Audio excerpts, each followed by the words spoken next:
on 20 on ID. A Soviet immigrant pursuing the American dream, clearing his land to build a home. And the neighbor, he says, standing in his way. Stop cutting trees! Then... What's going on there? Well, the neighbor assaulted me and I shot him. Was he acting in self-defense? He acted like a gangster, like a tough guy, like a mafioso. Or was he just out for revenge? Vilken saw himself as this sort of modern-day Dirty Harry. Go ahead. Make my day. Who is this guy? This man who murdered my father? Plus, the prominent surgeon who was a hero. We'll care for you just as I care for my own family. Everywhere but home. You're out of your mother mind. He slapped me, he pushed me, he grabbed my hair. Behind closed doors, turning from brutal to bizarre. I think we put a gun to our head to get attention. Look at my face. You see a man driven to insanity. What lies beneath? Welcome to 2020 on ID. I'm John Quinones. It can happen in an instant. Someone snaps with tragic, even deadly consequences. And in the aftermath comes the realization that a hidden rage was simmering just beneath the surface. You're about to see two stories of people whose outward appearance masked a dark and dangerous side. First, neighbors embroiled in a property dispute. But as Matt Gutman first reported in 2014, the boundaries in this explosive story were about far more than just land. In the lush green hills of Gentile, Encinitas, California, a toxic tale of shrubbery. The invasive Brazilian pepper tree and two men losing it in a dispute over clearing the poisonous bushes from a driveway. 911 emergency. My partner just got shot. Please come to Lone Jack Road. Please hurry. He's bleeding. He got shot in the head. For Evelyn Zeller, March 28, 2013 began as a beautiful day. Hey, they're all beautiful days here in the San Diego suburbs. That morning, she awoke in the master bedroom of this rented Spanish contemporary and shared a tender moment with her boyfriend, John Upton. It was my birthday. John woke me up to wish me a happy birthday. She says Upton, still in his pajamas, headed outside to make room for two day laborers clearing brush on the driveway of their neighbor, Michael Vilken. John went out to offer to move the car. Yes. To understand what happened next, you need to understand the lay of the land. Upton lived here.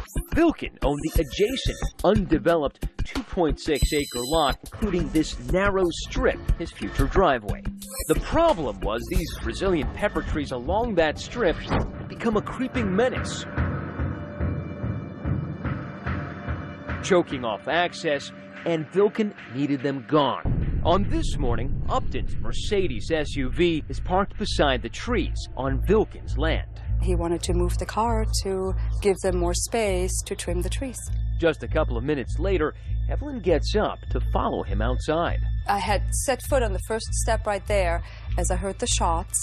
Using this massive .44 Magnum revolver, Vilken shoots 56-year-old John Upton once in the midsection, followed several seconds later by a second shot to the head, execution style. So I look up the path and I see John lying on the path. And you instantly knew that he was dead? I felt he was dead. And suddenly I hear Vilken go, "Don't get any closer." And he has the gun pointed at my chest. He a crazy dude. He's got a gun. Oh my God. What a the Russian guy, he's still got a gun, man. You gotta be careful. None of it makes sense. Cold-blooded murders just don't happen around here in sunny Encinitas, and neither of these men were magnets for trouble. Certainly not the diminutive, cerebral, and hard-working Michael Vilken. It was just a shock to imagine that Michael was the one to do that.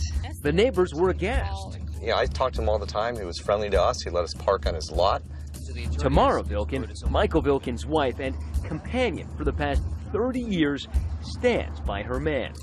Michael has beautiful heart, and other people saying that to me. It's not me saying that. They were God-fearing immigrants who fled the former communist Soviet Georgia to chase their American dream. They bought this vacant land on Lone Jack Road after years of scrimping and saving from his past fledgling career as an economist and hers as a piano teacher. So why did you and Michael decide to buy that piece of land? Well, it was a beautiful piece of land with a great view. It's a great neighborhood, and Michael wanted his whole life to give me a present, and that was his present to me. Did he have any hopes or dreams for that land? Yes, we wanted to build the house over there and probably retire. Vilken spent every minute he could spare working the land the old-fashioned way, with shovel, wheelbarrow, axe, and saw, lovingly nursing it to health, all for the day they could build their dream home. He was here every day for 8 to 10 hours a day, tending to his empty lot, cutting things down, moving dirt around. As for Vilken's neighbor, John Upton, a 6'2", 235-pound teddy bear of a man, wasn't a hero only to his children, John and Elizabeth. So many fond memories. So many memories. When you look at, like, in a span of 56 years of how many things he accomplished and how he's impacted the world. Hello! Hello, Alexandra! To many, he was practically a saint. This is 2020. From ABC News. As reported here on 2020 and 1993, John Upton was a documentary filmmaker who made it his personal mission to rescue Romanian orphans. The Romanian government has put these kids on the back burner. However they want me to do it, I'll do it. But for God's sake, let me help these kids. I really knew from a very, very young age that you really can make a difference because I saw my dad do it. Since then, he'd settled down here with his girlfriend, Evelyn, a New Ager enthralled with Upton's Zen. What was it like living with him? It was wonderful. He was a man who was always in a good mood. He woke up and he was just happy and content, and he was so patient with me, and his love was just beautiful. We love Buddhas, we love serenity and peacefulness and inspiration. So where did it all go wrong? The answer is in the poisonous trees on that narrow strip of Vilken's land. Upton liked them, but remember, Vilken wanted them gone, and his interest in landscaping bordered on obsession. I questioned why he was spending so much time on the lot. He just seemed eccentric. Just seemed a little eccentric, yeah. Others chose a different word. I think his behavior was absolutely bizarre. I mean, who buys a site and then hangs out on it and works on it 10, 12 hours a day when the same amount of work can be done in a day with a bulldozer? That doesn't make any sense to me. None of what he did was permitted.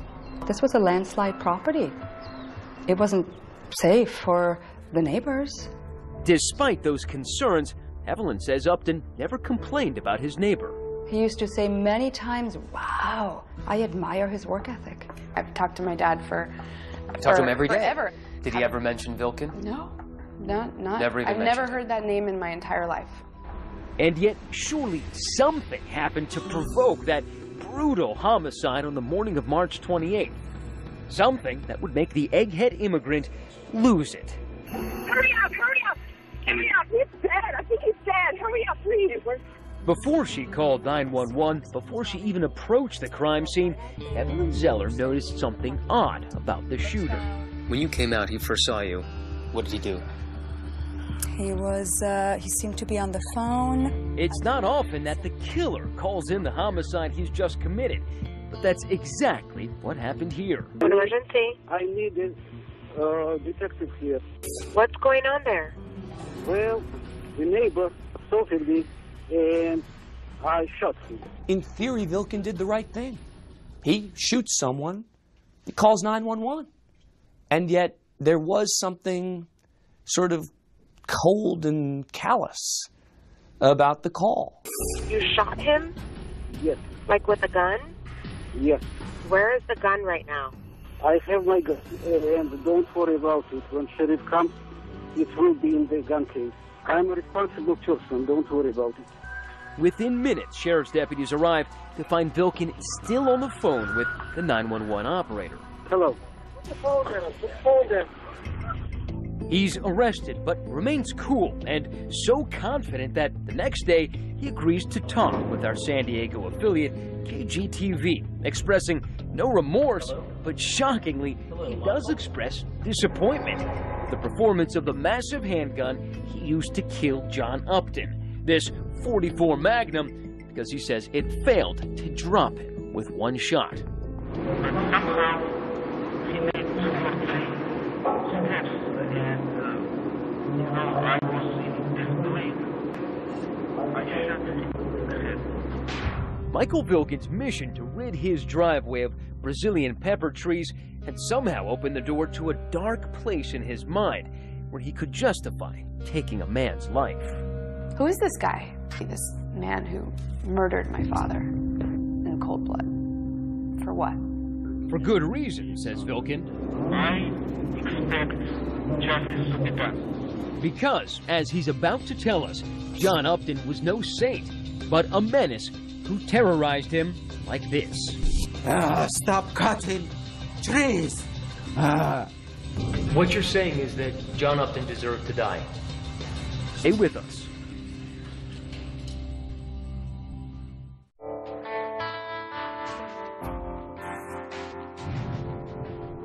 One year after blowing away his neighbor with a cannon of a handgun, Michael Vilken is on trial. The stakes are high, a total of 50 years to life if convicted of first-degree murder. But Vilken is unfazed. He's confident that this was no murder, but an act of self-defense. This case was justified. Self-defense. Mr. Vilken protected his life and shot John Upton. You have to wonder whether Vilken saw himself as this sort of modern-day Dirty Harry, out there to protect himself against the bad guy in defense of a principle. Go ahead. Make my day. He told me, you are a fanatic. The way he looked at me would fry a hamburger. Mr. Vilken loved owning that piece of land. The defense strategy was to put the victim on trial. According to Vilken, his neighbor, John Upton, seen as a saint for his selfless work rescuing abused orphans in Romania, had a volcanic temper which had been erupting on Vilken with increasing ferocity as Vilken pursued his assault on those trees. The heart of the defense here was that Upton was a threat to Vilken, that he wasn't just this lovable, friendly guy, but he was an angry, aggressive guy who came after Vilken. The body language was, don't cut the trees here. When he was talking to me angrily, it was like, But what could have transformed Upton from a global do-gooder to the ogre next door? Remember, he didn't even own his home. He was just renting there. The trees were on Vilken's property, and he had every right to cut them down. As he's standing on this man's own land. The issue is that, for Upton, these Brazilian pepper trees weren't just pretty. They provided him and his girlfriend, Evelyn Zeller, with precious privacy. Well, he took privacy away. It was just like, wow, do you really need to cut these trees down too? I mean, you'll see how it looks. Rising in the witness stand, Vilken demonstrates how Upton would get in his face. Stop cutting trees! Do you solemnly state? And Vilken had a powerful witness to attest to this ugly aspect of John Upton's character. I would say John Upton was a bully, a dominant, controlling kind of guy. He liked to get in people's business. Did he get in your business? Yes, he did. Dwayne Byram is the ex-husband of Upton's girlfriend, Evelyn Zeller. When I was dropping off my kids, he'd get in my face. Get back to your car, back to the driveway. You have no right to come to my house. Byram says the verbal abuse was withering and unprovoked. He said, you're a get the off my property. I believe John Upton had a dark side. And so when you hear Michael Vilken talking about being physically intimidated frequently by John Upton, you're saying that's within the realm of reason? Yes, absolutely. Please have a seat as a witness. A sheriff's deputy testified that exactly 1 week before the homicide, Vilken called for help because Upton's vehicle was parked on Vilken's driveway, where he wanted to work. Mr. Upton got pretty angry and began pointing at Mr. Vilkin and said, "Don't come any closer to me." Something similar to that. In fact, Vilkin made several calls to the sheriff's department for help in dealing with John Upton, but profanity is not against the law, and Upton made no specific threats, so there was nothing the authorities could do. He did not threaten to break my neck. He did not threaten to break my legs, but I'm afraid of him.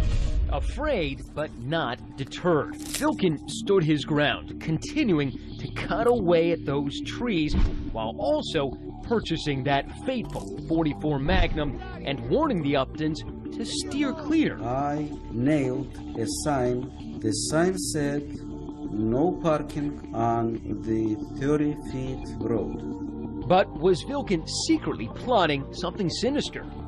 2 day laborers whose faces we're not permitted to photograph testify that on the morning Vilkin went ballistic, they saw him carrying this gun case when he instructed them to remove the Brazilian pepper trees on the driveway where Upton's car was parked.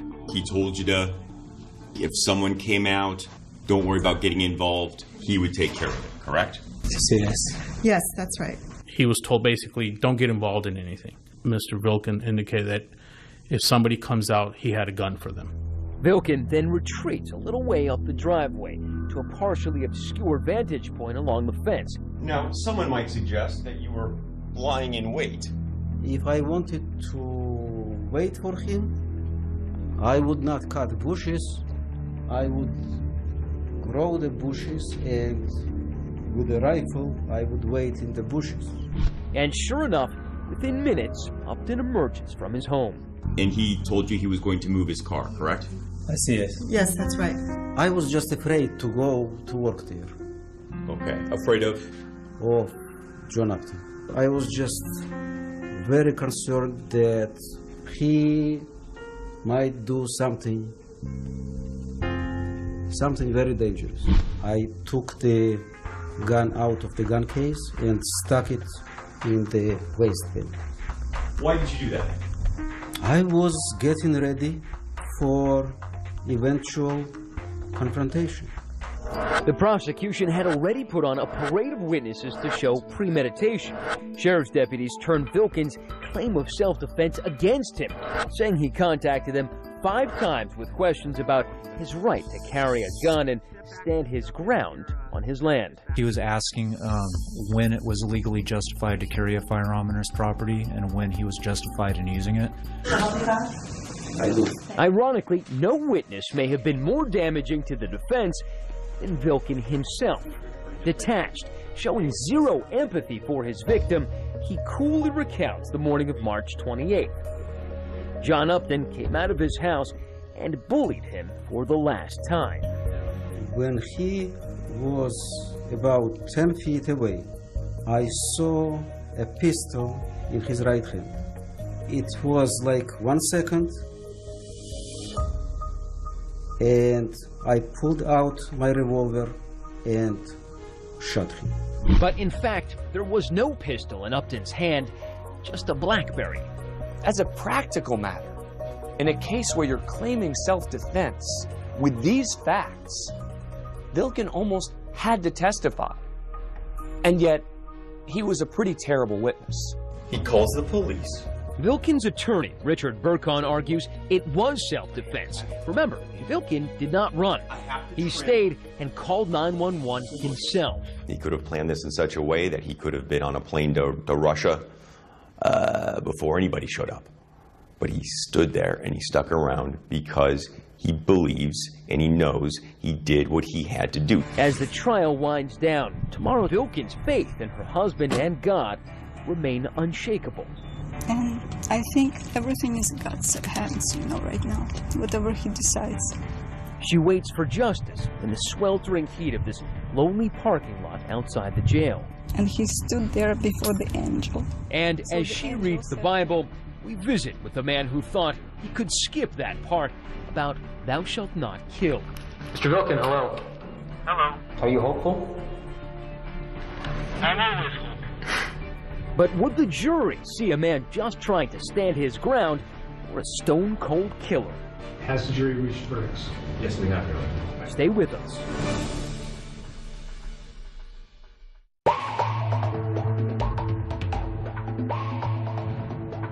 John Upton is dead.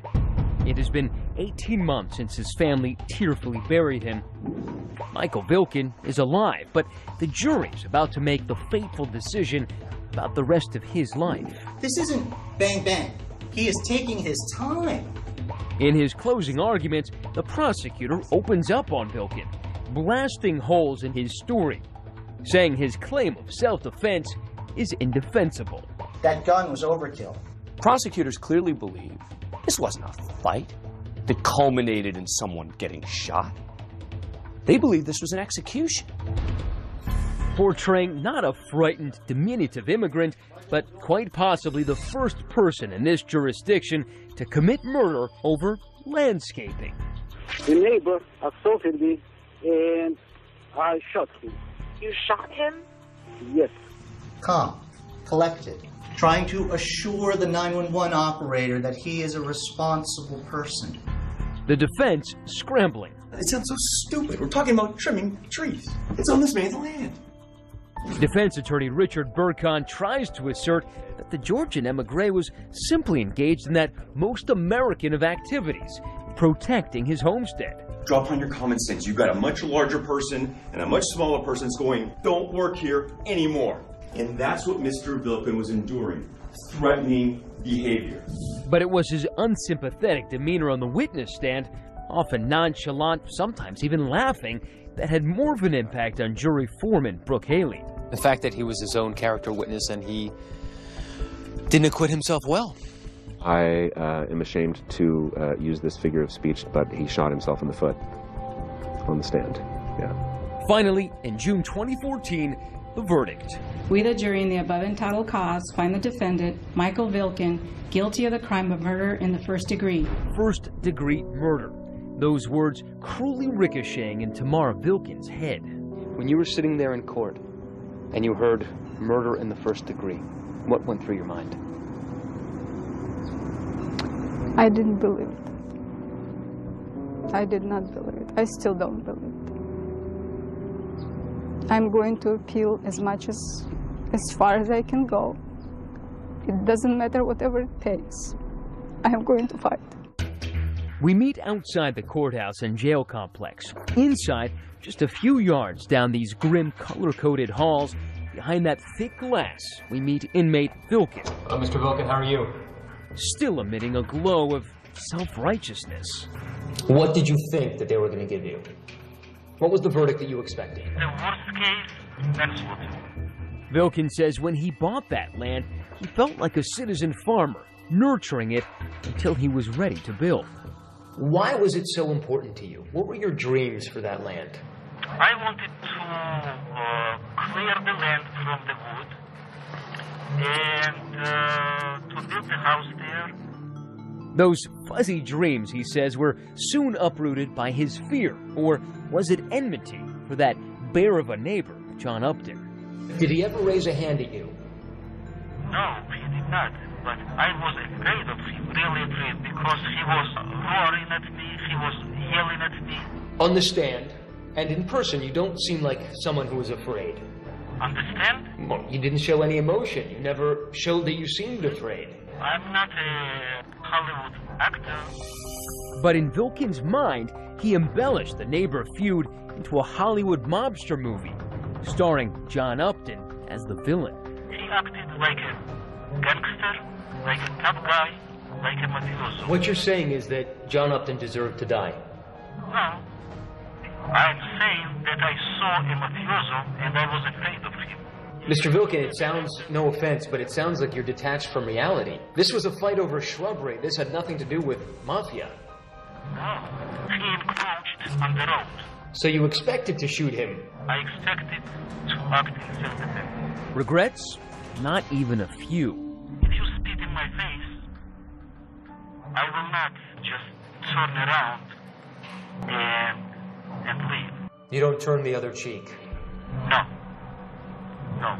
And Upton was, figuratively speaking, was spitting in my face the whole year. But probe beneath all that bravado, and it's clear Vilkin knows he shattered the person he loves most. Do you feel badly for your wife? For Tamara? Yes. Yes, of course. Because you know that this has destroyed her. She loves you more than anything in the world. I know. When you think of your dream plot of land, what do you think of it now? I wish we never bought it. Why do you wish you never bought it? Because it brought nothing but pain to us. Vilkin, his beard whiter now after 18 months in jail, tells me he'll appeal, saying his lawyer was incompetent. And he's got a handwritten note that he wants us to read, listing his complaints. Defense counsel did not explain to the jury the effect of provocation. I was sitting there like a hostage while my defense counsel was blowing hot air. But as we wrap the interview, this convicted killer, who at times smiled like a kindly uncle, patiently answering all of my questions without a hint of anger or remorse, leaves me with one final chilling thought. Are you hopeful? I'm always hopeful. Unless I see a pistol in your hand. Then you shoot me. And I will shoot you in 1 second. Our time is over. Vilkin turns and walks to the guard station, cheerfully nodding to his jailers. Outside, his victim's daughter is still struggling to come to terms with her loss. I can't believe that it really happened. I wake up and I feel like, okay, when is this movie gonna end? And all for what? For nothing. That's the worst part. 2 years after the murder of John Upton, the vacant lot at 2902 Lone Jack Road sits abandoned. And though the owner and his neighbor are long gone, those Brazilian pepper trees will soon grow back. Their strangling vines and poisonous fruit, a testament to the toxic obsession that pushed one man over the edge. John Upton's father and children later filed wrongful death civil lawsuits against Michael Vilkin. Vilkin has denied the allegations. Up next, a famous surgeon basking in the public eye. The Brown Hand Center will care for you just as I care for my own family. But when the spotlight is off... I think we put a gun to our head to get attention. He's gone nuts. We're probably going to have to restrain him further. Stay with us.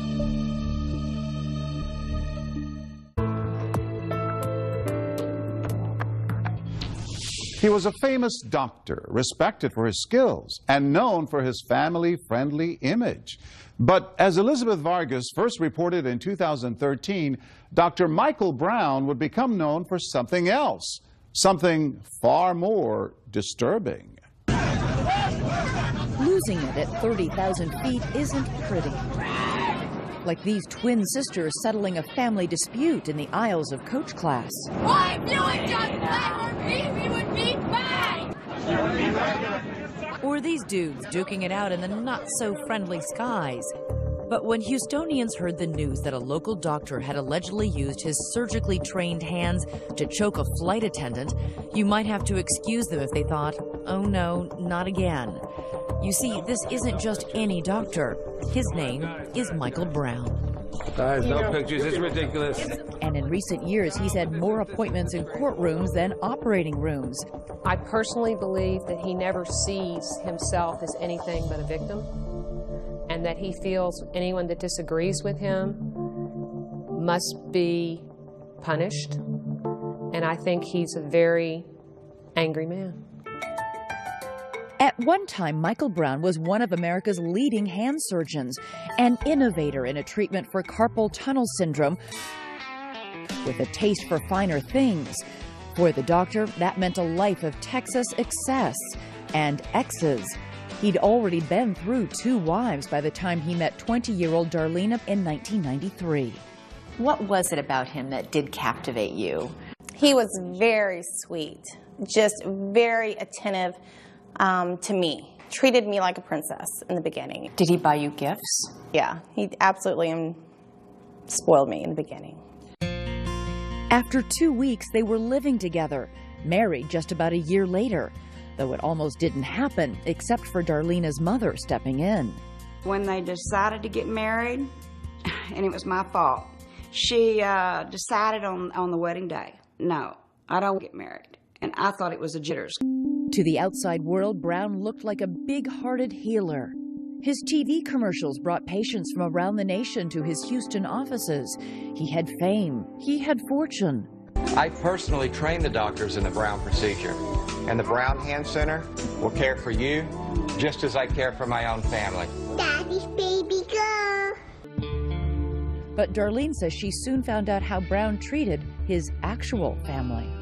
He used to be very, very sweet, very attentive to my needs, just abnormally sweet to me at all times. And then we get married and things changed. It was on the honeymoon that you saw the first example of Mike and his temper?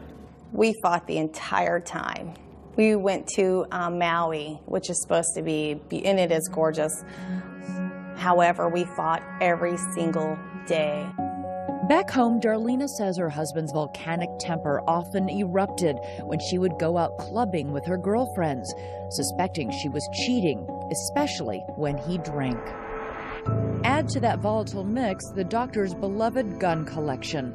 Darlena was frightened, and after an early separation, she says things only got worse.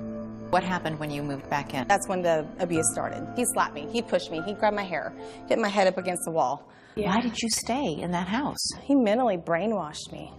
If I told him that I was going to leave, he'd threaten me. He would talk down to her. She was good. She never did anything right. She couldn't cook. I've been over there when why'd you fix this? This tastes like slop. You keep doing that person, you belittling them. And it's abuse. I didn't think anybody would believe me because he's the one that had all the money. He's the one that had all the power. They're in love. They feel like they can change the person, and the abuser makes the woman feel like it's her fault. And if you feel guilty and you feel vulnerable and you feel like it's something you've done, then there is this fear about leaving. By the year 2000, Darlena and Dr. Brown were still a couple with one baby and another on the way. Darlena figured that being pregnant, she'd get a break from her husband's scalding rage. She figured wrong. So what happened toward the end of your pregnancy, the incident that finally blew the lid off? I'm watching a show on TV at about 10 o'clock, and here he comes into the door. Mike comes in, and he immediately starts yelling that I don't love him. And I go into the kitchen, and I grab the phone, like I always did, to call my mom.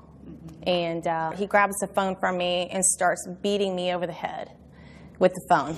She claims he grabbed her by the hair, dragged her into the bedroom. We had a 4-poster bed, and I saw the bedpost on the floor, and I'm like, oh no, this is going to be bad. And I was so used to it, though. Really? Yeah, I was used to it, which is just crazy. But the next thing I know, I'm on the ground, and he's sitting on my stomach, being 7 months pregnant, telling me that I am effing not going to have that baby. He took the bedpost and was just beating me over the back with the bedpost. She managed to escape, but says he now started shooting one of those guns. Luckily, he missed. She was able to call 911. I can't even open my right eye. I'm bleeding. I'm 7 months pregnant. Her face was all swollen. Her mouth was huge, and we'd beat on her head. They had the long bedposts that are on their bed. Had this huge bedpost mark.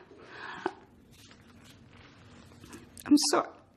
All the way down her back. Soon after, Dr. Brown was arrested. This is police video right after Dr. Brown was taken into custody. He's gone nuts. We're probably going to have to restrain him further. Smashing his head against the squad car window.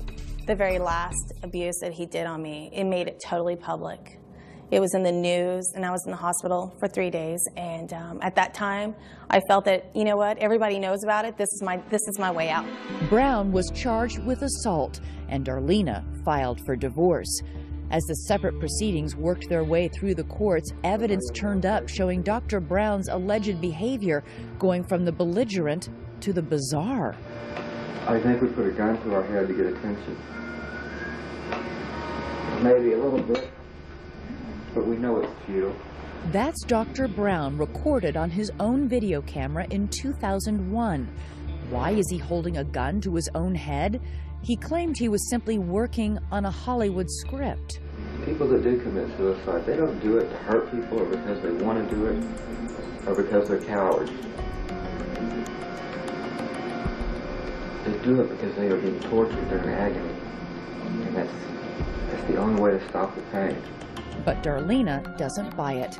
She says it's evidence of a man on the edge. So that scene we see on this videotape was actually what you were seeing on a pretty regular basis inside this house? This, Yes. the prominent Houston doctor, was Yes. what he was really doing behind closed doors? Yes. Pretty scary. Dr. Brown claims he acted in self-defense the night he was arrested, but the jury doesn't believe him. Darlena won a $3 million divorce settlement. He can't hurt me this time because everybody knows. I think if you had to describe Mike in one word, it would probably be misunderstood. Brown's lawyer is Brian Weiss. It was his continuing bad choice in women, particularly a profile, if you will, of the same woman who would repeatedly show up in his life, somebody looking to get paid, somebody who viewed Mike as an ATM. Though he turned down our request for an interview, Dr. Brown did speak in this deposition. Darlena lied on the witness stand. Her mother lied on the witness stand the day of the trial, and the jury believed Darlena and not the truth.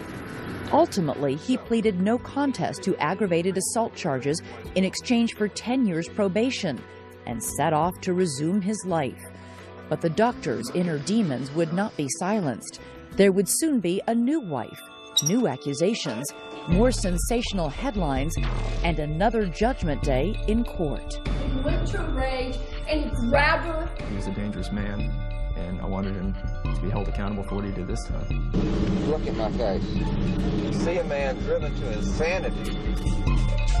Stay with us.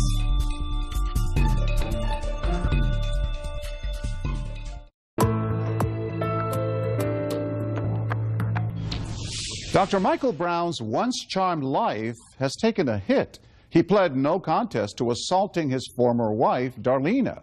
Now, as Elizabeth Vargas picks up the story, this surgeon may be down, but he's hardly out. Dr. Michael Brown looks anything but the face of rage in this home video with his children following his divorce from Darlena. Say hi, Kevin. Maybe that's why all the sensational publicity surrounding his aggravated assault case didn't ruin his practice. The caring father, the passionate CEO, somebody who has done so much good for so many people. Dr. Brown's patients either don't know or don't care about his personal controversy. After his 2001 divorce, Brown's business thrives. Several new offices open. He's got a private plane, new homes, and things were going great. That is until he was called before the Texas Board of Medicine. It seems the private plane wasn't the only way the good doctor was getting high. He certainly seemed to have a problem with cocaine, and that's how he ultimately lost his license. Even though his license was revoked, Brown continued to live a charmed life. My baby got me a king throne chair. There was a beautiful new wife, Rachel, and a new family and more children. And a bunch of kiddos. Dr. Brown polished his image, distributing these photos from a self-published book, showcasing swanky parties, social events with luminaries like President Bush. Brown even won a humanitarian award, but once again, behind the scenes, the picture-perfect marriage was collapsing. It sounds like there's an aspect of his personality that is all about control and him just being able to, in spite of everything that he has to lose, express himself in whatever way he wants to. There's something about the way his personality functions that he continues to just blame and react and hurt people, and he finds that acceptable. You're out of your mind. They did not. It's cost $50,000 since you called the police, Rachel. Rachel recorded these phone calls from Michael in late 2011. I am not the enemy, Rachel. You attacked me, Michael. You attacked me. Rachel, who declined to do an interview with 2020, wanted proof that Dr. Brown was out of control. Will you ask yourself that, you stupid? Those recordings became evidence after Rachel accused Brown of twisting her arm as if he meant to break it. Prosecutors charged him with felony assault. He's a repeat offender, and I think, and thought he was a dangerous man, and I wanted him to be held accountable for what he did this time. The trial of a prominent former hand surgeon is about to get underway. The case hits the local news, and Rachel takes the stand to tell her story. Reached back. When he threw it at me, I moved my head. I'm really proud of Rachel Brown. She stood up to him, she testified, and she told the jury what he did to her. But her testimony isn't convincing, and Dr. Brown's lawyers call her a money-grubbing gold digger. It was all about money. I think that's what happened in his previous divorce case. It was all about money. Any troubles that he's had can be traced to that. A jury has found a former surgeon not guilty of attacking his wife. In the end, the jury doesn't believe Rachel, and Dr. Brown is acquitted. I think everybody knows who Dr. Brown is. Very well-known hand surgeon. But you can't judge a case on who he is, what he has, what else. But I just feel like there was not enough concrete evidence to convict him. You can't worry about any prior cases. Triumphant in court, Brown's lawyers cut off his electronic monitor for the cameras. The judge has authorized me to cut it off. And the doctor was free once again to go about his business. I'm just relieved and want to take care of my kids and get on with my life. It seemed the doctor had vanquished all of his enemies, except perhaps himself. Fast forward to that flight from London, Dr. Brown allegedly wanted his dinner before the crew was ready. The crew claims that led to a shouting match, which ended with Brown grabbing and finally choking flight attendants, resulting in his arrest. Dr. Brown's attorney claims his client doesn't recall